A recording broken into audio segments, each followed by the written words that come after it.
Assalamualaikum warahmatullahi wabarakatuh. Selamat siang. Sebelumnya perkenalkan nama saya Rika Luciana dengan NIM akhir nomor 22. Saya di sini mempresentasikan ujian ulang untuk remet UAS pada mata kuliah Tata Kelola Informasi. Pada slide kedua itu kan pemilihan slide desain faktor. Nah, di sini saya memilih 3 desain faktor sesuai soalnya. Yang pertama ada desain faktor ketiga, yaitu profil risiko. Terus yang yang kedua ada desain faktor keempat, sama yang terakhir ada desain faktor ke-8. Desain faktor yang ketiga, kenapa saya memilih desain faktor ketiga? Karena dalam merancang tata kelola untuk Cortex, DCP harus mengidentifikasi resikonya dulu supaya nilai dampak dan kemungkinan terjadinya itu bisa diukur. Terus kenapa saya pilih desain faktor ke-8? Itu karena jaringan cyber Cortex pada vendor luar secara langsung mempengaruhi desain faktor dan penentuan tata kelola untuk strateginya. Karena desain faktor yang ke-8 itu source strategi atau enggak strategi sumber 3 atau enggak yang vendor itu. Terus kenapa saya juga milih desain faktor keempat? Karena faktornya ini menganalisis gitu kan, IT related isu masalah terkait TI teknologinya. Terus ke-availabelan ke desain faktor yang nomor 3 itu available-nya gimana? Dalam keamanan, kasus Cortex available sebagai prioritas tinggi karena alasannya kan ada objek vital nasional, terus resikonya biar penurun penerimaannya, terus supaya mempertahankan kepercayaan publik. Terus untuk available ketersediaan dari desain faktor yang nomor 8 itu untuk keamanan jaringan, supaya keamanan jaringan tersedia oleh sistem. Terus supaya dampak dari kegagalan itu bisa dideteksi lebih dini. Kalau untuk desain faktor nomor 4, available-nya supaya mengurangi ketergantungan pada agen. Terus yang ketiga apa ya? Yang ketiga, domain DSS 1 dan DSS 2. Itu saya milihnya dikit dan itu bakal ditampilin di presentasi. Terus untuk KKPD masalah infrastruktur AC yang KKPD 1, untuk kriterianya pada ruang server dan data center. Untuk pemeliharaannya, masalah pertama kan terjadi di data center. Kayak diketahui bahwa AC server terlambat diperbaiki selama 3 bulan. Dan itu berarti SOP BKP memang sudah ada tapi belum prosedur recovery-nya. Nah, penyebab utama masalah ini adalah kurangnya monitoring jadwal maintenance dan SOP keamanannya. Itu yang penyebabnya. Untuk dampaknya cukup besar karena jadinya sesuai yang sebelumnya dibilang, jadinya overheat dan suhu ruangan bisa meningkat dan menyebabkan kerusakan dan mungkin bakal terjadi downtime. Dan kasus yang KPPD ini masuk ke DSS 1. Kenapa? Karena kan itu kan operasional gitu kan, operasional untuk fasilitas. Dan untuk KKPD 2 itu kan yang banyak banget penanganan insiden pada helpdesk seperti kasus-kasus sebelumnya. Sejak implementasi Cortex yang sebelumnya itu banyak jumlah yang sebelumnya pernah dibilang banyak jumlah keluhan dan wajib pajak meningkat, dan itu tiketnya membludak kan, terus kayak 48 jam kayak tertunda dan belum ada knowledge, sehingga jawabannya jadi berbeda-beda setiap agen. Setiap penanganan si helpdesk itu. Terus penyebabnya adalah kapasitas helpdesk yang belum memadai dan belum adanya dokumentasi solusi yang terpusat.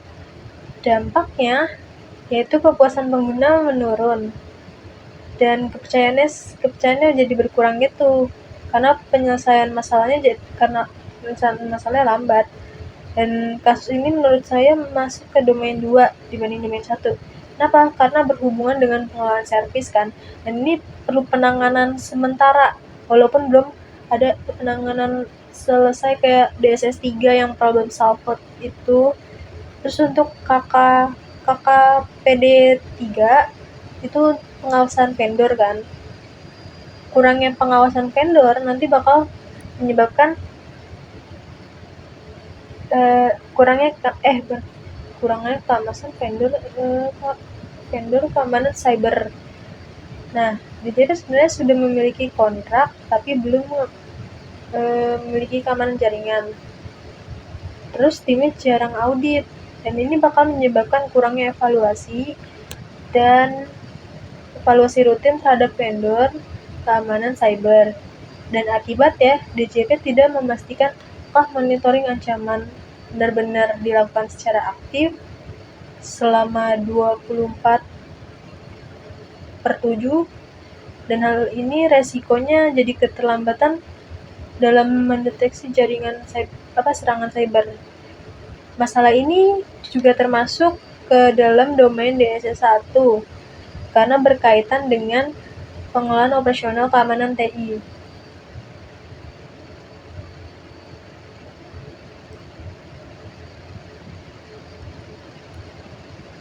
Nah, terus untuk gap analisis ya, itu yang baru-baru terjadi itu nilainya 1. Terus untuk target supaya itunya target apanya itu 3.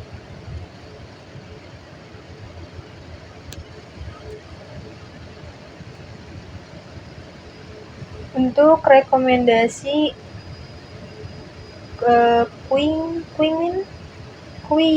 Queens. Untuk rekomendasi itu, rekomendasi pertama adalah memperbaiki lingkungan, kayak AC-nya diperbaiki supaya cepat melakukan pendinginan. Yang pertama itu lakukan audit kondisi AC untuk sistem yang sekarang, terus aktifkan kontrak darurat, terus kayak kita harus sedia verifikasi backup. Nah, lanjut untuk yang rekomend kedua itu perkuat verifikasi vendor, keamanan cyber, SLA, audit, terus jadwalkan inspeksi mendadak ke tempatnya langsung, kayak kantor vendor itu. Terus tambah klausul teknis minimal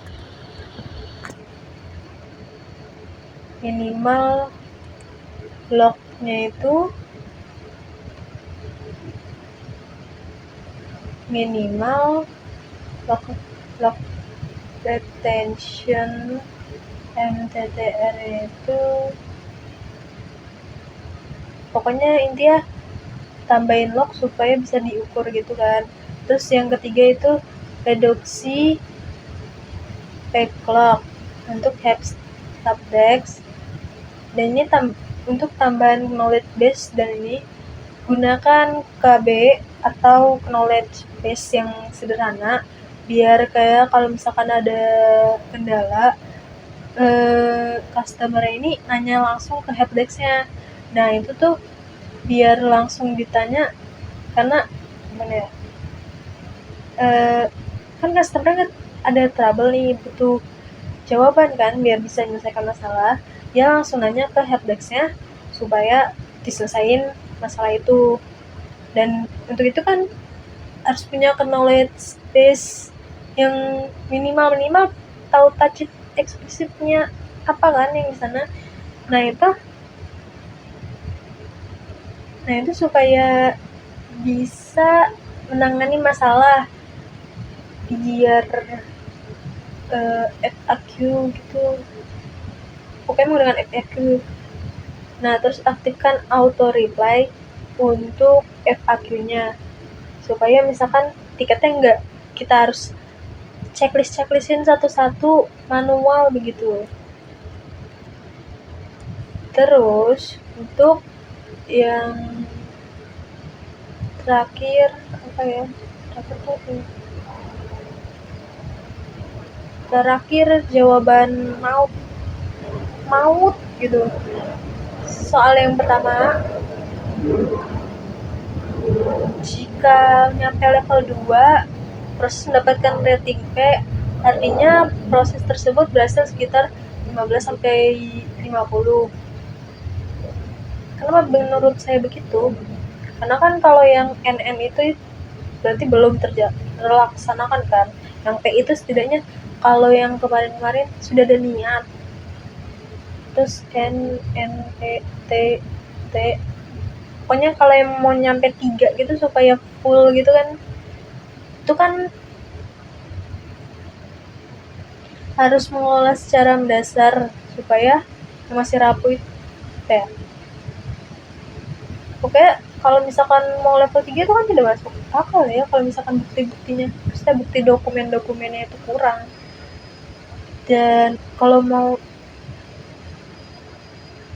nyampe level 3 kan setidaknya harus lengkap bukti-buktinya.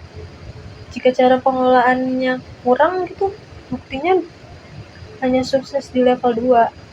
Terus untuk yang soal maut nomor 2 itu menggunakan SOP, kebijakan atau dokumentasi untuk close system supaya bukti pelaksanaan nyata dan dari proses tersebut.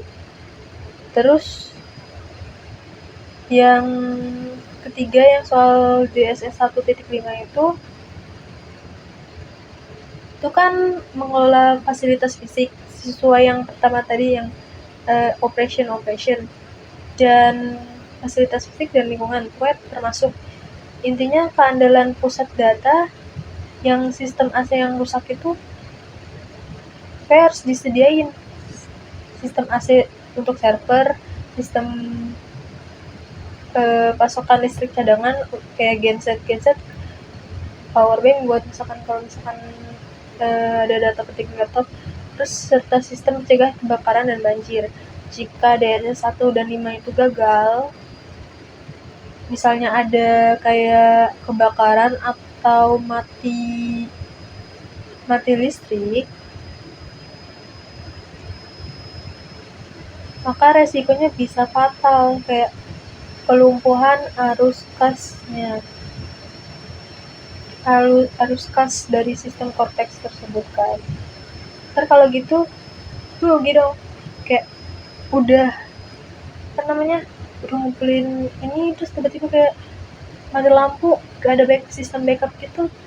Terus kayak misalkan kena banjir gak ada sistem buat nyadang-cadangin, ntar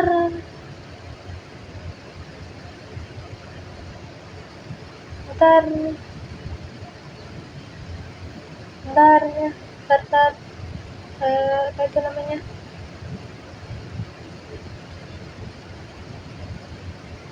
ntar rugi besar, ntar kayak kasnya jadi apa namanya, sistem korteks dari arus kas masuknya jadi mengalami kelumpuhan seketika.